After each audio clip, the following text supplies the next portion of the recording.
Studio Sheikhpura. हथवा में लेके मोबाइल छौरी खूबे नितराय, हथवा में लेके मोबाइल छौरी खूबे नितराय। छौड़ा के फटे कर जवा दर्द सहलो न जाए, छौड़ा के फाटे कर जवा दर्द सहलो न जाए।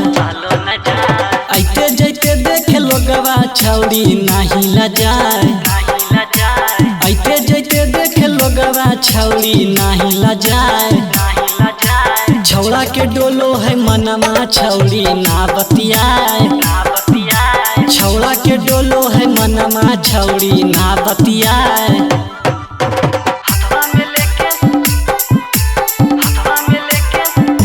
DJ Kanchan Raj Muzaffarpur. Kanchan Raj mix by Shailendra Babu. Cycle चढ़ी बजरिया छौरी घूमे ले जाए, साइकिल चढ़ी बजरिया छौरी घूमे ले जाए।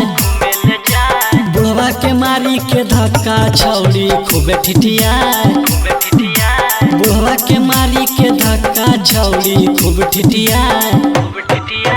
यरवा के संगे में छौरी बर्गर पिज्जा खाए, यरवा के संगे में छौरी बर्गर पिज्जा खाए। सखिया सहेलिया के संगे छौरी बहसल जाए, सखिया सहेलिया के संगे छौरी बहसल जाए। कंचन राज मुजफ्फरपुर। कंचन राज मिक्स बाय शैलेंद्र बाबू। गौवा के पूर्व स्कूलवा छौरी पढ़े ले जाए, गौवा के पूर्व स्कूलवा छौरी पढ़े ले जाए। छौड़ा से हंस हंस के बोले मास्टर देखी सियाए, छौड़ा से हंस हंस के बोले मास्टर देखी सियाए। गौवा के उत्तर बगीचवा छौरी आम तोड़ खाए, गौवा के उत्तर बगीचवा छौरी आम तोड़ खाए।